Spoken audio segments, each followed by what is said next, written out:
equipo está conformado por Eric Lomelí, Valentina Santoyo, Cristina Gallegos y Enia García, su servidora. ¿Se han preguntado alguna vez por qué somos como somos y por qué a veces somos un poco parecidos a las demás personas, sin contar con las personas que tienen problemas genéticos y malformaciones?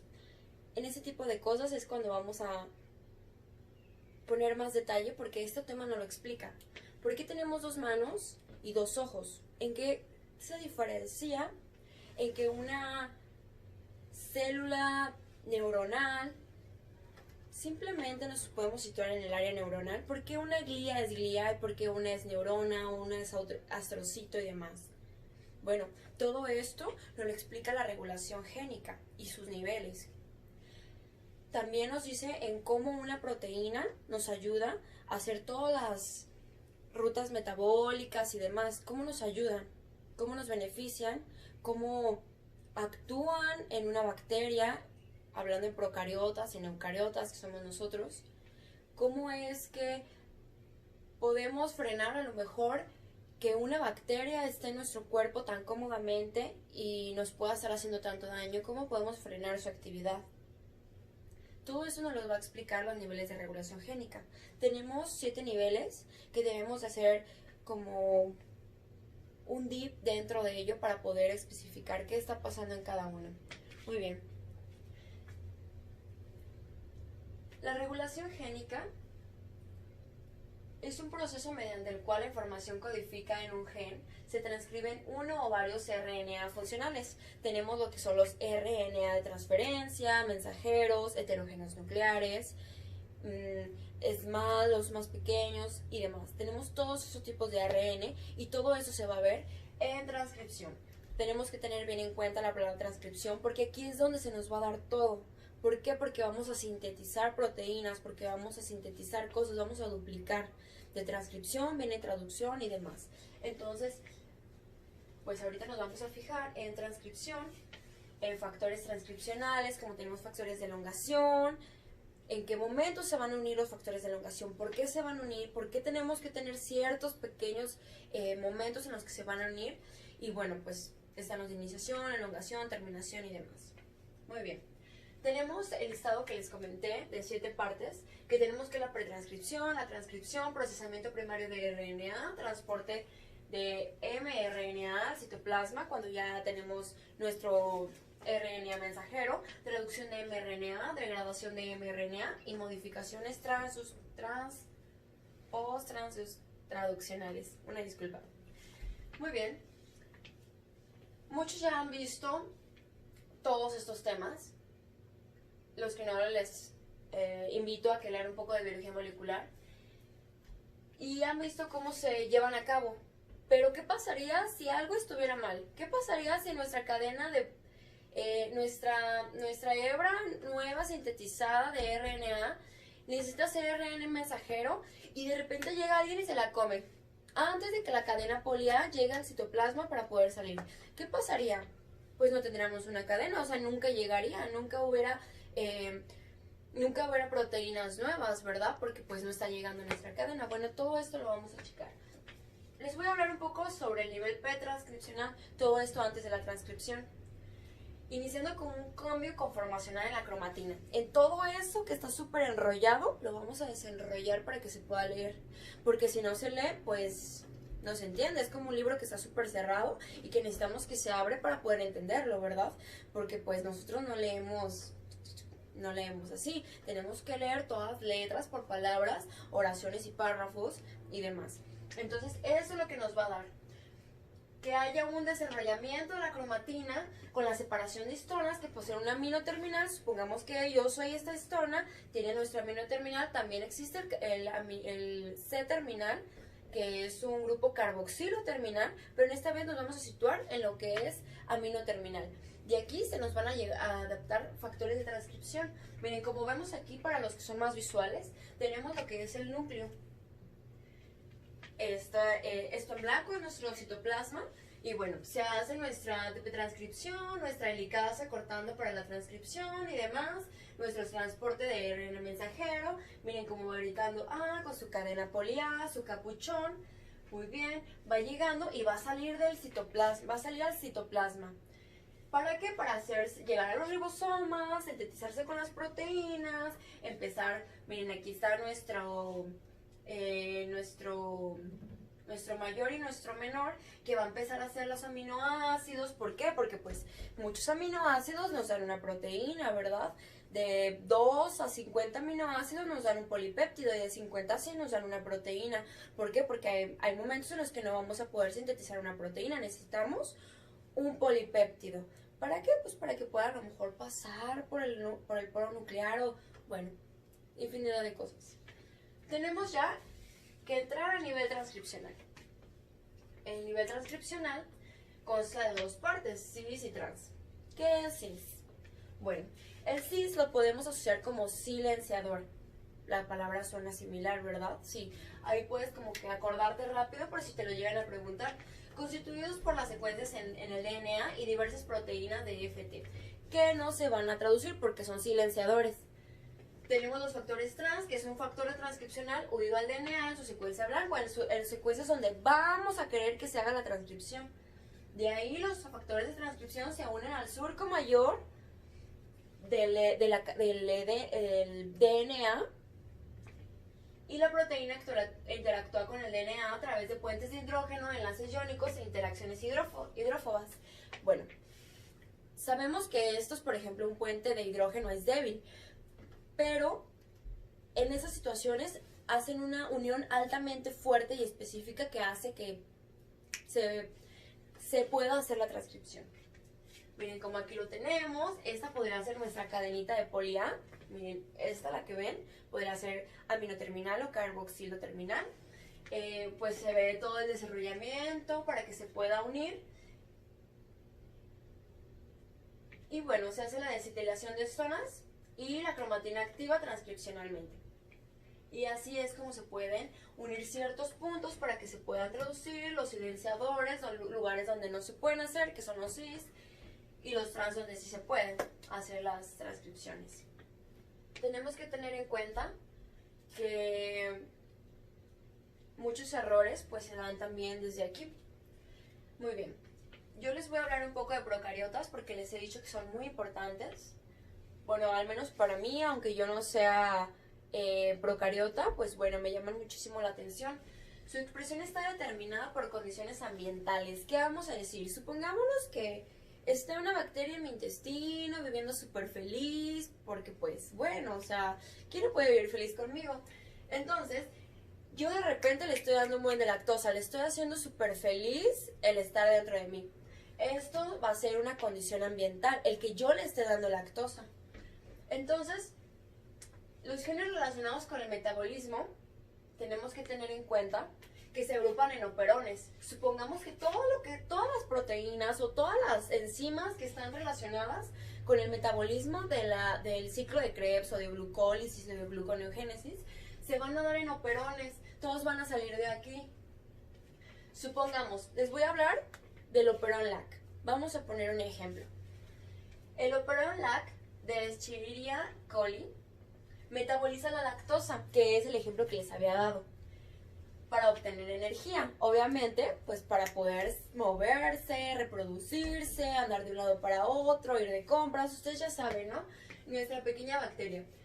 Muy bien, este gen consta de 3 partes, que es la Y, Z y A. Existe también una proteína llamada represor, que los va a inhibir. La Z es la beta-galactosidasa, que va pues obviamente a hacer la ruptura, y la Y es la permeasa de lactosa que introduce la galactosa a la célula. La A codifica la enzima tiogalactosido transacetilasa. Elimina de las células los trigalactosidos transportados a la célula junto a la lactosa. Muy bien, aquí tenemos un poco más explicado lo que es la secuencia pues de los promotores, operones y todo eso, y aquí están sus 3 zonas. Supongamos que esto va a ser, si lo quieren ver un poco más a detalle, como el ciclo de Krebs. Permítanme tantito, voy a ponerle pausa a esta imagen. Muy bien. Como podemos ver, aquí tenemos todo lo que es el promotor. Aquí están los represores, los que van a decir, ¿sabes qué? No, ya basta, ya no me estés haciendo más esa proteína, o ya no me estés haciendo más esta enzima, ya tengo mucho, ya no la necesito porque pues tanto exceso, pues todos los excesos son malos, ¿verdad? También como las ineficiencias y la falta de recursos también nos puede hacer un daño. Entonces, vamos a suponer que estas son las primeras 3 enzimas que nos da para poder hacer las rutas metabólicas, la glucólisis. Vamos a sintetizar las 3 primeras enzimas de la glucólisis. Entonces, vamos a tener que esta, no, pues es la succiniltransferasa. No sé, ustedes corríjanme y ustedes recuerden, y si no recuerdan las enzimas del ciclo de Krebs, bueno, pues aquí están, si se necesitan. Si necesitan aprendérselas para saber a lo mejor de dónde viene la falla. Aquí está la RNA polimerasa y demás. Vamos a sintetizar las nuevas y se van a estar haciendo las proteínas que se necesitan. Muy buenas noches, mi nombre es Valentina Sales Santiago Campos y voy a exponer sobre el control transcripcional en eucariotas. Como ya muchos de ustedes conocen, la transcripción de los genes es más que nada controlada por los factores transcripcionales. Estos mismos se van a conectar a algo que pues vienen siendo los promotores. Estos mismos factores transcripcionales se pueden dividir en 2 categorías dependiendo de su función. Vienen siendo generales o específicos. Los generales pues dicen más comunes de todos los genes, y lo que ocurre aquí es más que nada que se une un promotor junto con la RNA polimerasa, y en los específicos se van a unir en sitios reguladores en genes específicos. Un factor transcripcional también puede controlar a varios genes a la vez. ¿Por qué? Ya que estos pues, pueden obtener la misma secuencia de ADN presentes en diferentes genes, por lo que puede funcionar al mismo tiempo. También pues, existen otros genes que pues, se transcriben de manera constante, o sea que no van a tener como un momento donde van a parar de transcribirse, y por esta forma estos son denominados pues, genes de expresión constitutiva. Y aquí anoté algunos ejemplos que vienen siendo gliceraldehído 3-fosfato deshidrogenasa, B-actina y RNA ribosomal 18S. Y pues estos genes, como ya saben, pues no tienen ninguna caja tata, pero sí tienen regiones ricas en glucocorticoides. Además del promotor, nosotros también contamos con a lo que se llaman potenciadores o inhibidores, y lo que hacen estos son que permiten pues una conexión al promotor, el factor de transcripción al promotor. Cuando tú tienes un inhibidor, pues ocupa el lugar donde se conectaría el factor de transcripción, evitando pues que comience la transcripción de esta forma. Y pues estos se encuentran localizados a cientos o hasta miles de bases del inicio de la transcripción. Aquí también cabe mencionar que pues, los factores transcripcionales actúan pues, lejos del inicio de transcripción, y que la RNA polimerasa eucariótica, también RNA POL2, requiere factores generales de la transcripción, y pues así es lo que se logra la RNA POL2. Entre los factores generales de la transcripción, pues es importante recalcar que la RNA polimerasa eucariótica necesita de proteínas accesorias que se conocen como factores generales de transcripción, y con esto es con lo que se permite iniciar la transcripción, el paso ya de la transcripción. Aquí están todos los pasos para la transcripción explicados. Pues de primer lugar, nosotros tenemos unas proteínas accesorias que ya hemos visto en clase, que vienen siendo TF2A, TF2B, entre otros, ya son varias, aquí mencioné algunas, y estas se van a ensamblar pues, con el promotor, en el promotor, y asisten a la unión y acción de la RNA polimerasa. Entonces nuestras proteínas accesorias van a buscar a nuestro promotor y se van a ensamblar aquí. Cuando ocurre el ensamble es cuando va a iniciar una unión. Esta unión pues es la unión de TF2D a la secuencia TATA en un promotor. Y pues aquí se van a incorporar otros factores como TF2A, TF2B, RNA polimerasa 2, también se va a unir al promotor. Ya que tenemos la TF2E, aquí junto con la acción helicasa, o sea la enzima helicasa, se va a desarrollar lo que viene siendo el ADN, y la TF2H fosforila, la LRNA POL2, lo que va a permitir pues, su activación. y ya se van a empezar a liberar todos los componentes del complejo de los factores generales de transcripción, y aquí es cuando ya va a iniciar la transcripción en un gen específico o un gen determinado. Ahora, entre los factores transcripcionales inducibles. Los factores transcripcionales inducibles pueden actuar como activadores, o sea, de que ellos pueden activar la transcripción de un gen si lo llegan a estimular, o también como represores, pues si lo llegan a inhibir. Un solo gen puede controlarse mediante la unión de varios factores transcripcionales, o sea, puede controlarse a sí mismo, y pues también puede, un mismo factor transcripcional puede unirse a diferentes genes y controlarlos a todos. Y pues la expresión célula-tejido específica, o sea, la expresión célula específica o tejido específico, es más que nada un patrón característico de expresión de gérmenes que pues está determinado por un grupo de factores transcripcionales.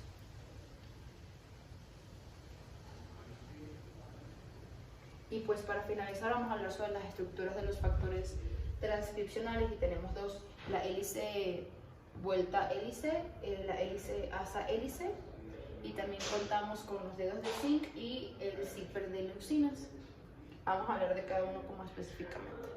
La hélice vuelta hélice, más que nada, pues son las primeras proteínas de unión al ADN, y estas constan de dos estructuras alfa hélices que van a estar unidas por una cadena pequeña, una cadena corta de aminoácidos, lo cual va a permitir como un giro específico pues en cada una de las alfa hélices, y va a facilitar su unión al ADN. La hélice asa hélice consta de una sola asa alfa hélice que va a estar conectada por una horquilla a otra alfa hélice igual o más grande, formando homodímeros o heterodímeros. Luego tenemos los dedos de zinc y los zíper de leucina. Los dedos de zinc pues forman una estructura alfa hélice y una beta plegada, o dos alfa hélices unidas por uno o más átomos de zinc, y pues se llama dedos de zinc porque pues literalmente parecen deditos. Y pues los factores transcripcionales que presentan estas estructuras son más que nada esteroides, glucocorticoides, estrógenos y el factor transcripcional SP1. Y en la parte de los zíper de leucina, pues la mayoría de los factores transcripcionales pues cuentan con esta estructura, forman dímeros para lograr una unión más fuerte del ADN, y pues las lisinas les permiten realizar como interacciones hidrofóbicas, lo cual va a permitir que se mantengan unidas como dos subunidades. Y pues muchísimas gracias, esta fue mi parte de la presentación, y pues sigan disfrutando. Muchas gracias. Bueno, la presentación pasada, nuestra compañera Valentina nos explicaba qué son los factores de transcripción o factores transcripcionales. Bueno, ahora yo les voy a explicar sobre cuál es su activación. Bueno, estos factores transcripcionales se regulan en su mayoría por modificaciones post-transcripcionales. ¿Qué quiere decir esto? Que la proteína se produce pero no se inactiva hasta que no percibe una señal de activación. Para poder recibir esas señales de activación son necesarios unos mecanismos por ejemplo, la transcripción, la unión del ligando-receptor, la fosforilación, la formación de complejos, liberación del inhibidor. Estos procesos se van a explicar ahorita de uno por uno en las siguientes diapositivas. Bueno, el factor de transcripción. Este factor solamente se sintetiza cuando se necesita y se degrada rápidamente por la proteólisis, de tal manera que nunca se acumula.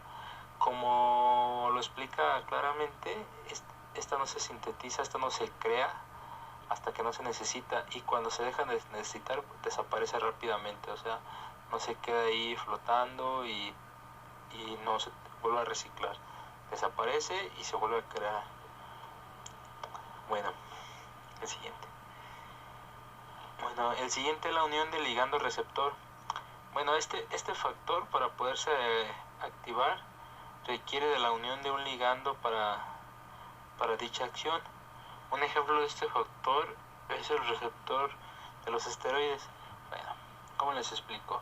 Bueno, ya todos sabemos que que los esteroides son liposolubles, o sea, son capaces de pasar a la membrana y de una forma muy fácil.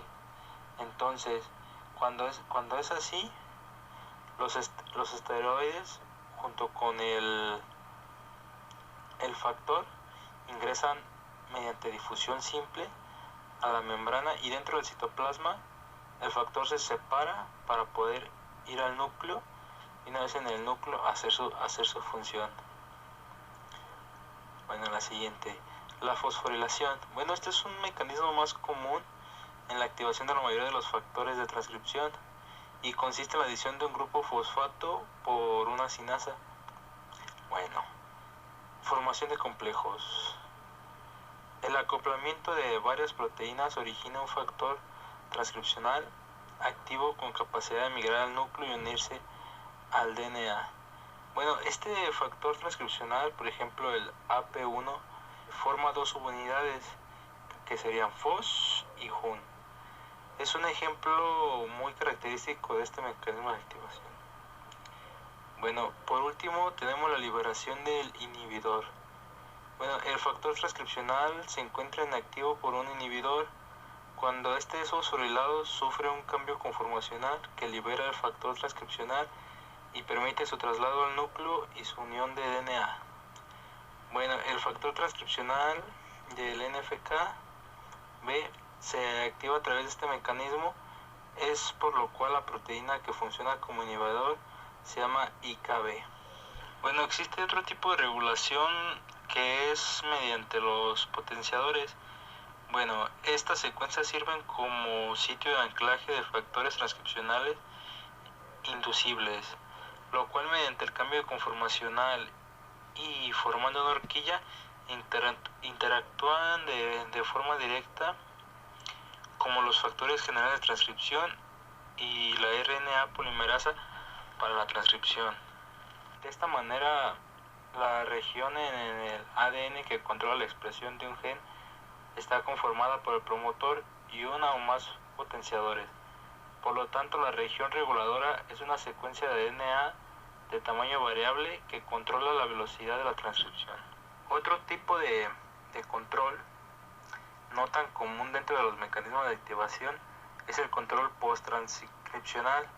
Este tipo de control modulan la expresión del gen en el paso de la RNA a proteínas conocidos como controles post-transcripcionales. Bueno, después de ahí podemos seguir a la edición del RNA, que se refiere puede alterar hasta un 50%. Bueno, hasta aquí podemos entender que, por ejemplo, estamos viendo la tabla. Vamos a ver una tabla. El mecanismo pretranscripcional tiene la acción de hacer una metilación de histona H3 dentro del núcleo, y como consecuencia nos va a dar la inhibición de la transcripción. De igual manera, el mismo mecanismo pretranscripcional nos da como acción la acetilación de histonas en el núcleo, y como consecuencia nos da lo opuesto de la inhibición, que es la inducción. Y hablamos también, por ejemplo, de un mecanismo muy importante, la atenuación de la transcripción. Esta tiene como acción que el RNA naciente adquiere una conformación especial que impide que la RNA pol continúe con su síntesis. Esto se da dentro del núcleo y como consecuencia no hay síntesis completa de la cadena del RNA. Vamos a comenzar con el nivel de transporte del mRNA al citoplasma. Para esto, el RNA-M tiene que salir del núcleo por medio de un complejo de poro. Para esto tiene que cumplir 3 condiciones o modificaciones. Una de ellas es la adición del nucleótido modificado 7-metilguanosina en el extremo 5, la adición de la cola poli-A en el extremo 3, la eliminación de los intrones. Una vez fuera, el RNA mensajero llega al citoplasma. Llegando ahí, los ribosomas le ayudan a traducirse, convirtiéndolo en una cadena polipéptida. Esta ya está determinada a ser una proteína de secreción o de membrana. Es señalada por un polipéptido para poder determinar su tipo de transporte. Este lo va a llevar al retículo endoplasmático y estando ahí se va a acabar de sintetizar. En otras ocasiones hay proteínas enteras. En otros casos las proteínas enteras se sintetizan por ribosomas libres en el citosol. En el nivel de traducción se inicia con la subunidad pequeña del ribosoma.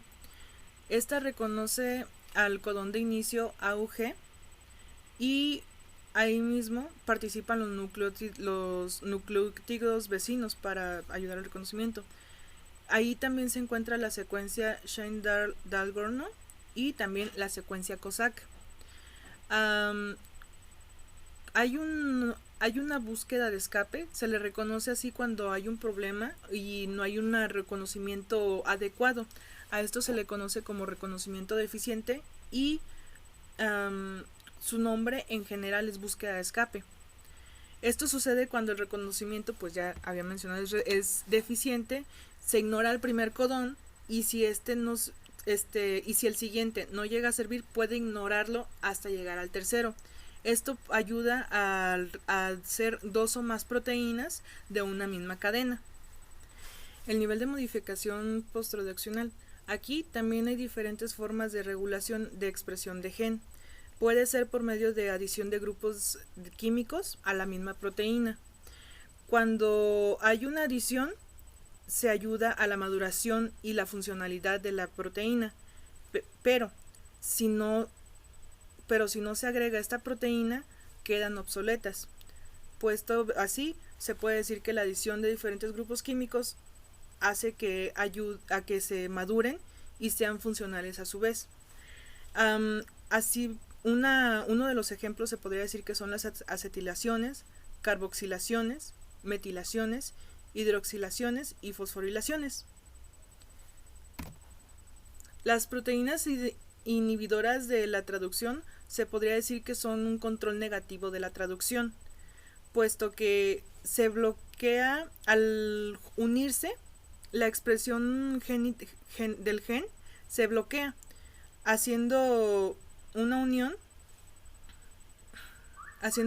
de una proteína inhibidora en el extremo 5' del mRNA cerca del sitio de inicio de traducción. Esto hace pues que se pare la traducción como tal. El nivel de degradación del mRNA en células bacterianas es muy inestable. Su vida es pues muy corta, es de pocos minutos, ya que su inestabilidad se debe a la secuencia rica que hay de adenina y uracilo en la región 3', no traducida aún. Esto acelera la eliminación de la cola polia, por ende, pues la degradación del mRNA es más rápida. Recién sintetizado el RNA es poco más grande de 200 nucleótidos. Se acorta con el tiempo y no se ha visto hasta la actualidad una cola, con una longitud de menos de 30, sugiriendo que es necesario mantener esa cantidad para mantener la estabilidad. Bueno, en cuanto a la interrupción de traducción, existe una en la que las moléculas de RNA complementarias al mRNA, al unirse, bloquean su transcripción, lo que hace que se bloquee su totalidad y ya no siga la traducción, haciendo que, pues, pare todo. A esto, como ya habíamos mencionado, se le conoce como RNA antisentido o RNA de interferencia. La regulación de la expresión de genes mediante el RNA de cadena larga no codificada. Las características: tiene más de 200 nucleótidos, control de expresión por forma de transcripcional como a nivel epigénico, pero en su generalidad tiene lo mismo que otros RNA, puesto que sufren el proceso de corte y empalme, la adición de la cola polia en el extremo 3 y de 7-metilguanosina en su extremo 5' en la terminal. Y pues se sintetiza con el RNA polimerasa 2.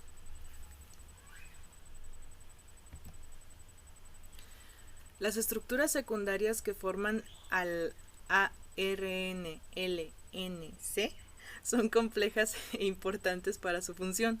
Son específicas en células las que sugieren relevancia como parte funcional del gen, puesto que permiten su unión con el RNA o el DNA, interactúan con proteínas y también actúan como escalafón, permitiendo la interacción de múltiples proteínas.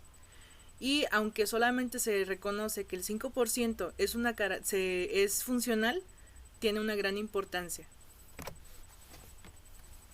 La participación del ARNLC, pues es, aparte de ser una estructura secundaria, tiene la habilidad de modificar histonas. También en el estado de la cromatina, los ARNLNC se unen a complejos proteicos que modifican la proteína.